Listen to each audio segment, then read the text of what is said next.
So what was the question again? Oh, why is it called the traffic jam? Well, you know, the reason is, it's because I have two really cool cars. Seriously cool cars. And I love drifting, racing, because I am fast and slick, and plus I like to create a bit of traffic jam myself with a whole lot of great music. Bulumnaka, my name is Real, your host and DJ, right here on the Today FM Traffic Jam, every weekday from 3 p.m. to 7, right here on Today FM, today's hit music.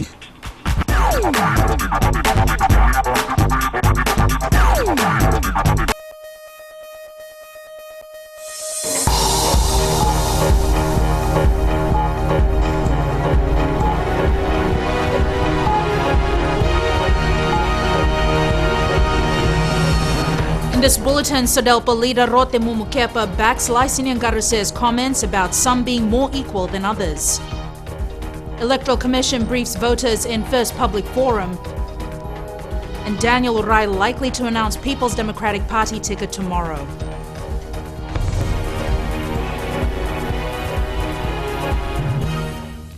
Good evening, I'm Jackie Spate, and this is FBC News.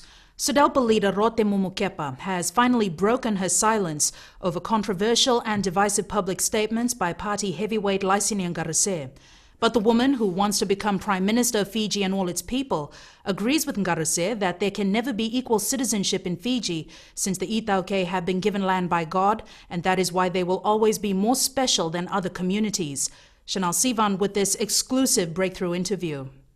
After the damage to SODELPA last week by Garase, the expectation was it would only be a matter of time before the SODELPA machinery pushed their leader to do some much-needed damage control.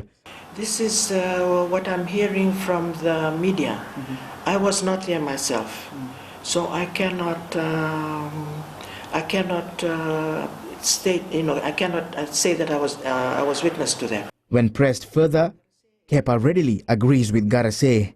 We cannot say that everybody is equal to the first settlers on the land because they are the indigenous and they are protected and provided for. She then goes further to explain why the Itauke are more special than other communities. You have to give special consideration for any indigenous people anywhere in the world because there are only 500,000.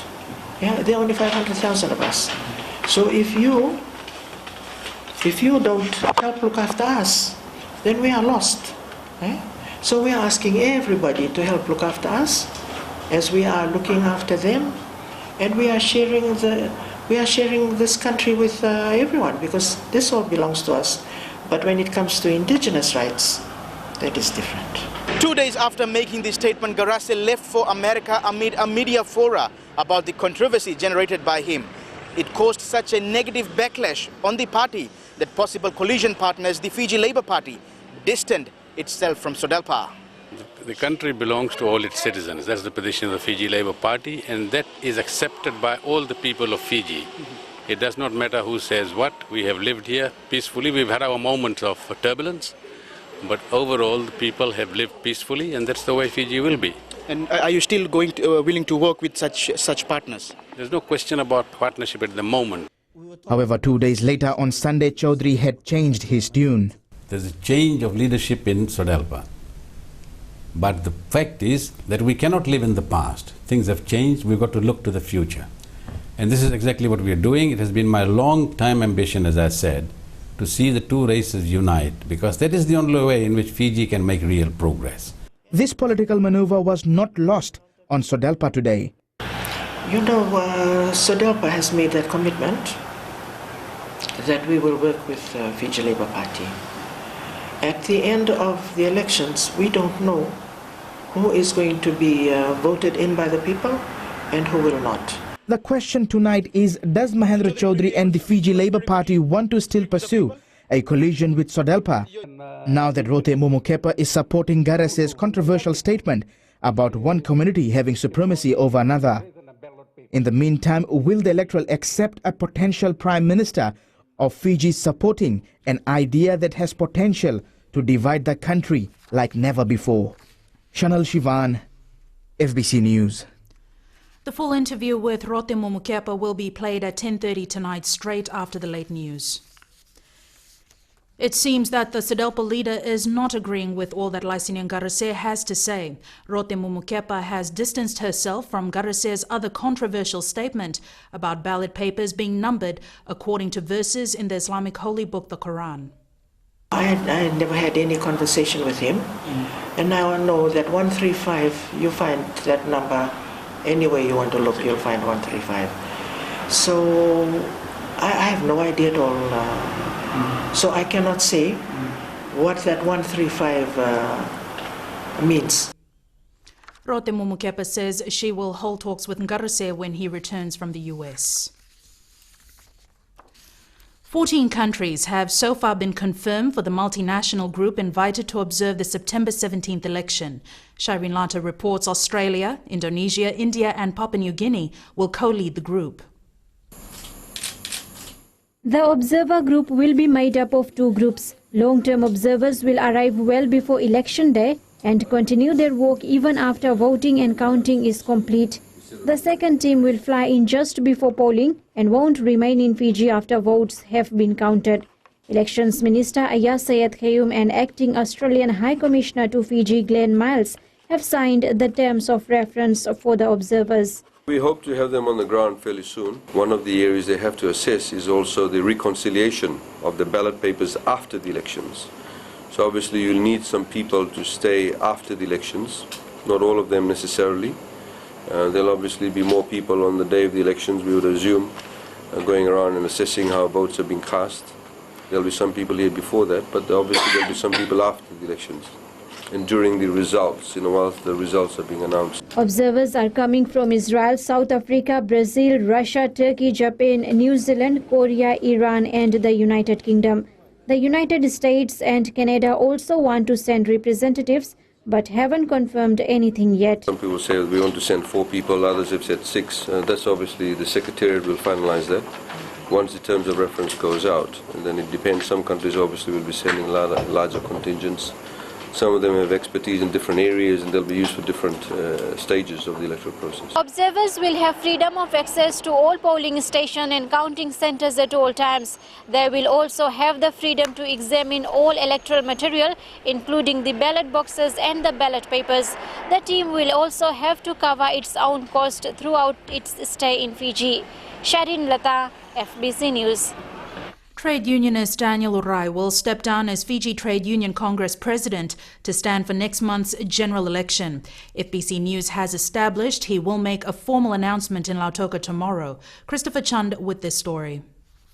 The People's Democratic Party is expected to add Daniel Urai to its candidates list, but party executives are keeping their cards close to their chest. Once again, we in PDP are not in a position to preempt what Mr. Urai is planning to do. However, we, just like the media, await what will be said at the press conference tomorrow. Urai has confirmed he's making an announcement tomorrow, but he wouldn't tell us what it's in relation to. The PDP is also expected to reveal more candidates, including Japanese national Taniguchi Hiroshi this week. Yes, we will have a few candidates on the reserve list. And another one of the reasons why PDP continues to name its candidates at a slower pace is because we are doing our due diligence.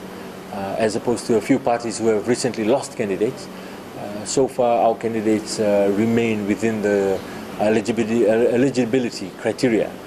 The party has so far announced a total of 22 candidates, and it intends to fight all 50 seats at next month's polls. We are all aware the nomination date is about to come to a close, so we are working around the clock to continue to put in our candidate names before nomination shuts. Candidate nominations close on August 18th. Political parties have 6 days to complete their announcements and make submissions to the Elections Office. Christopher Chand, FBC News. Chris joins us now live from Nandi. Chris, I understand the PDP has also hit out at media reports about Felix Anthony and his time on the FMPF board. Yes, Jackie, the People's Democratic Party has lashed out at media outlets which have questioned payments to Felix Anthony while he was a board member of the FNPF. PDP General Secretary Aman Ravindra Singh says today's Fiji Sun front page article is a personal attack on Anthony. Singh adds Anthony has nothing to hide and did receive money while he was on the board. He says media outlets should question the government on public funds which are still unaccounted for instead of attacking political leaders. As opposed to talking about $160,000, right, which the party leader has confirmed has been, he has received amounts as per board fees. How about talking about billions of dollars which this regime has yet to account for? A cent has yet to be accounted for. How about that? Fiji Sun publisher Peter Lomas says the report was clearly identified as a follow-up on comments by Felix Anthony during FBC's For the Record program. Lomas says on the show, Anthony was asked about the $160,000 payment and he has not disputed the figure. Still to come on FBC News, cement prices to drop with the opening of a new cement factory in Lami.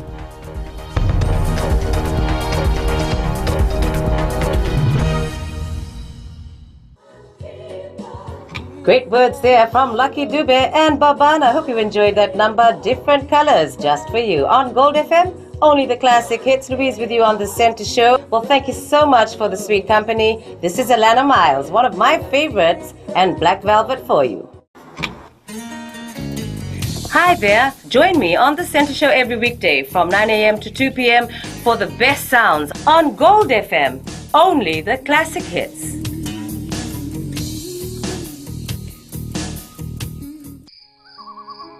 मेरा चांद मुझे आया है नजर ऐ रात जरा थम थम के गुजर छाया है नशा मेरे आंखों पर ऐ रात जरा थम थम के गुजर रह जाए ना प्यासा मेरा प्यार मेरे बाहों में भर दे मेरा यार ऐ रात जरा थम थम के गुजर ऐ रात जरा थम थम के गुजर हाय मिर्ची एफएम पर मैं हूं जितेन शांडिल शामिल हो जाएगा हमारे साथ टुनाइट शो में Monday to Friday from 7 p.m. to 12 a.m. Mirchi FM. It's on.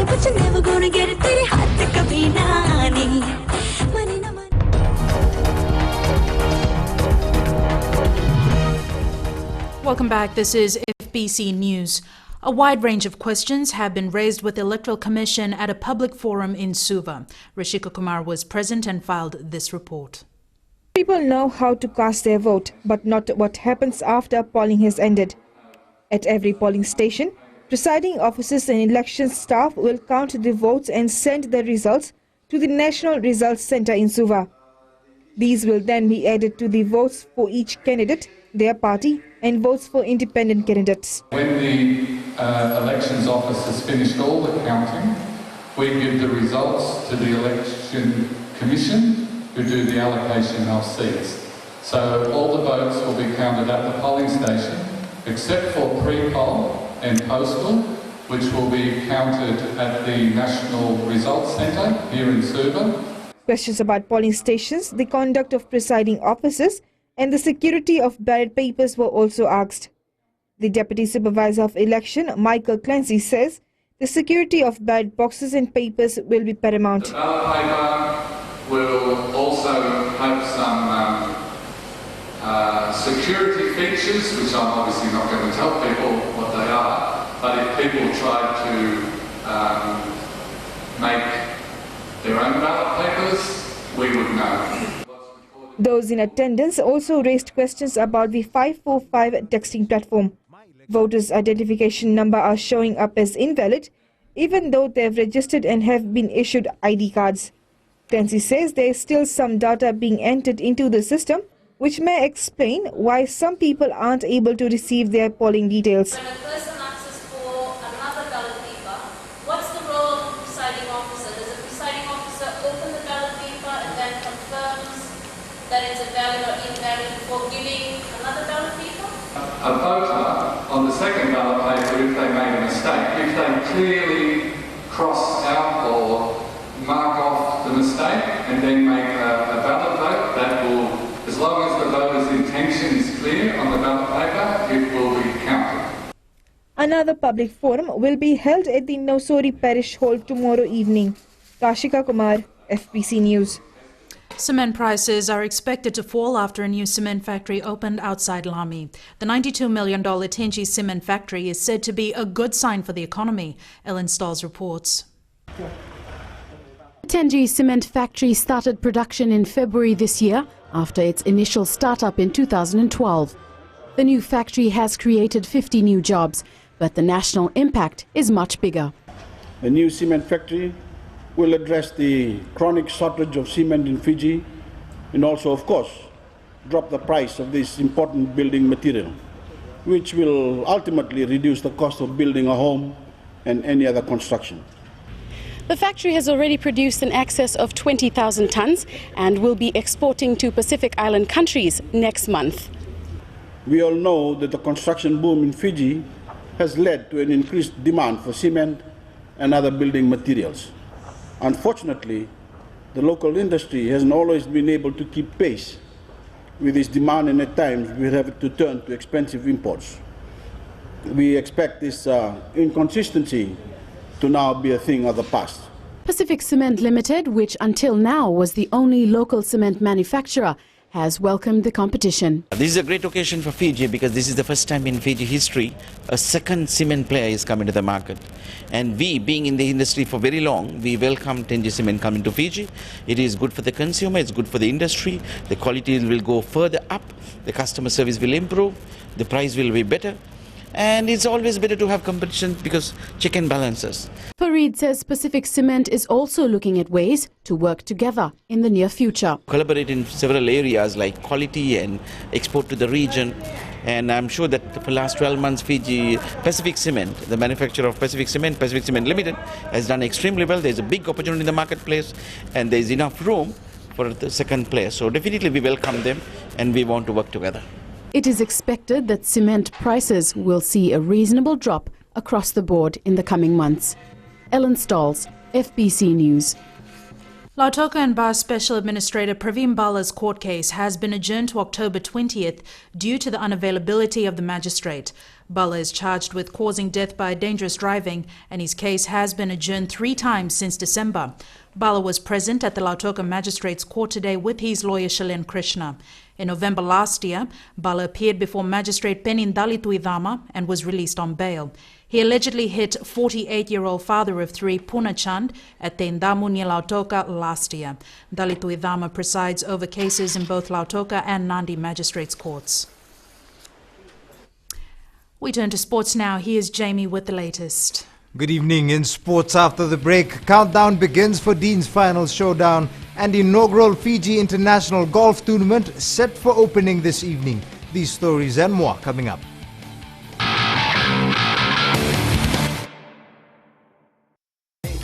Radio Fiji 2 देश की धड़कन पर आपका स्वागत है बच्चों की दुनिया में। हमेशा की तरह आज भी हम आपके लिए कहानियाँ और कविताएं लेकर आए हैं और बच्चों आप हमें कॉल भी कर सकते हैं। नमस्कार, मैं हूँ पल्लवी। रेडियो फीजी 2 देश की धड़कन पर मंडे टू फ्राइडे 3 से लेकर 4 बजे तक बच्चों की दुनिया में और 4 से लेकर 7 बजे तक मस्तानी शाम के सफर में शामिल रहिए मेरे साथ।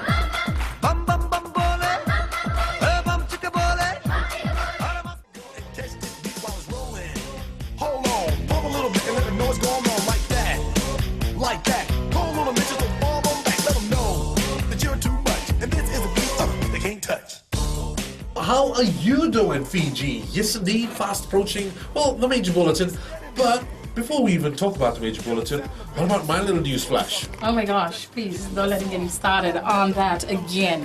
Getting on the bus yesterday, and then he tells me, brother, move on to the other seat, because we can fit 2 people where you're sitting. Hey, you can't blame the dude for being honest, okay? There was nothing honest about what he said. Hi, I'm Pivil. And I'm Fina. Your daybreak duo on Gold FM. From Mondays to Fridays. From 6 a.m. to 9 a.m.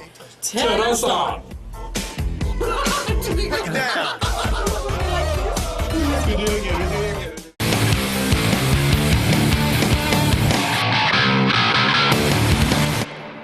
Welcome back. 4 days remain until the Coke Zero Dean's Finals kick off at Churchill Park in Lautoka. The captains of teams that will be playing in the finals of the 7 grades were hosted to lunch this afternoon before they battled for school's pride on Saturday. Talen Daudakadaka with more on the Deans.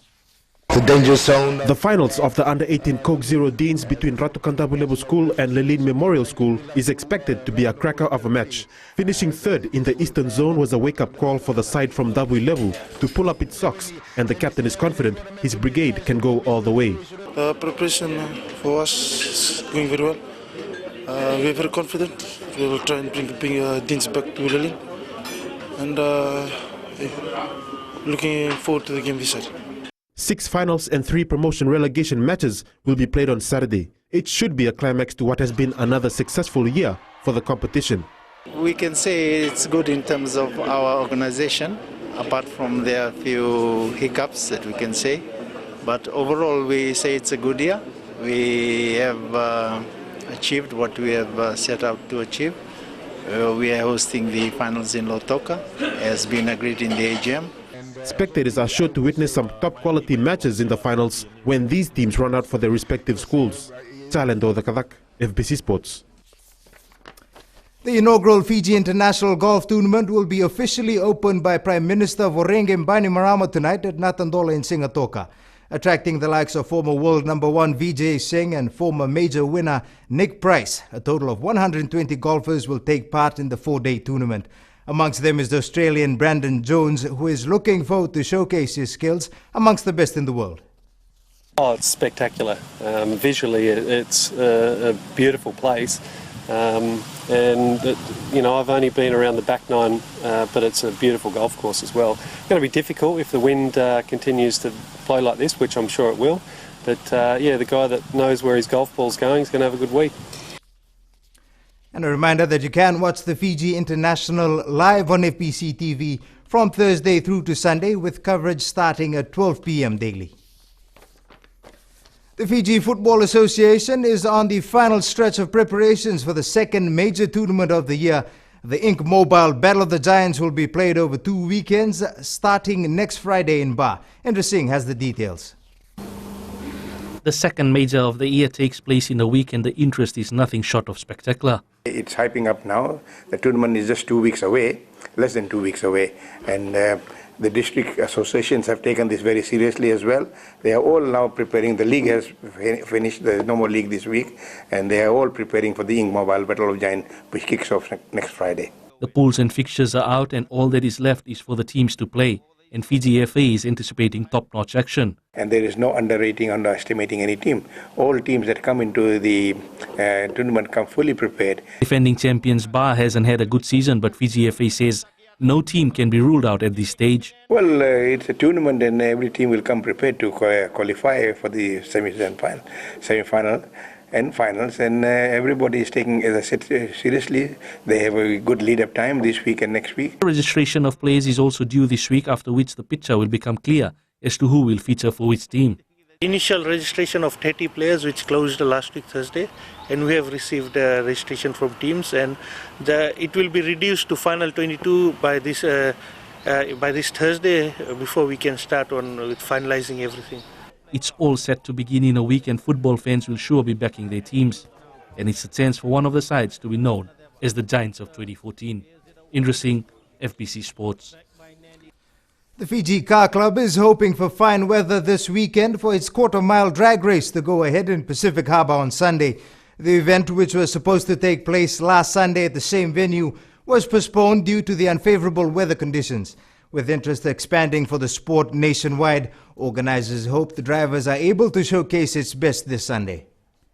The interest is there. You know, we had a lot of inquiries coming from the west on Sunday morning, but we had to advise them that due to weather, we called off the race. But you know, we're hoping that a lot of more cars come from the western side.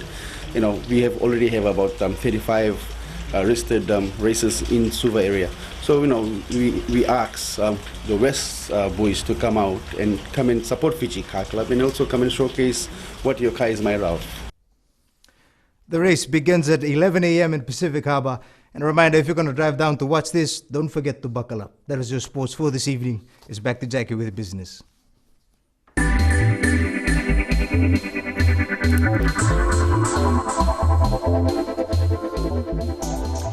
Parents can now send more than $2,000 to their children studying abroad without a tax clearance from the Fiji Revenue and Customs Authority. The authority has capped the limit of overseas remittance without tax clearance at $20,000. Chief Executive Chitoko Tekolevu says the decision is to assist Fijians and businesses. He says they've listened to businesses who regularly remit funds overseas and find it cumbersome getting clearances. By raising the threshold to 20,000, also will be helping other small and medium enterprises, individuals and so on. That is the main principle behind this move. So it's a big move to assist businesses, both big and small, and individuals as well. This is effective from September 1st this year.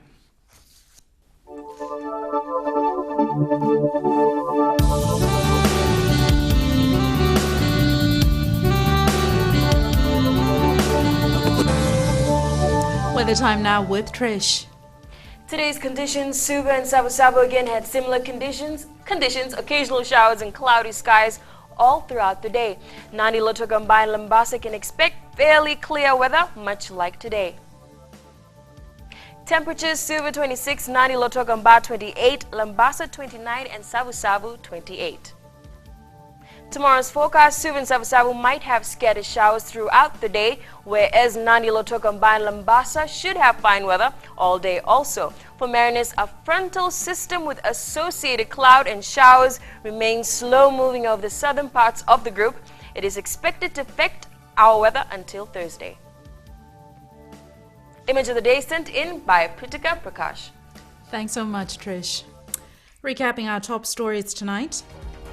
SODELPA leader Rote Mumukepa backs Laisini Ngaruse's comments about some being more equal than others. Electoral Commission briefs voters in first public forum, and Daniel Orai likely to announce People's Democratic Party ticket tomorrow.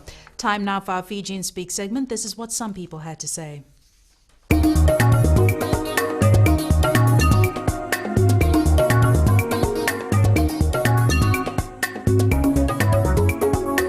I want to have a peaceful country and no coup after the general election. I want a democratic Fiji after the general election.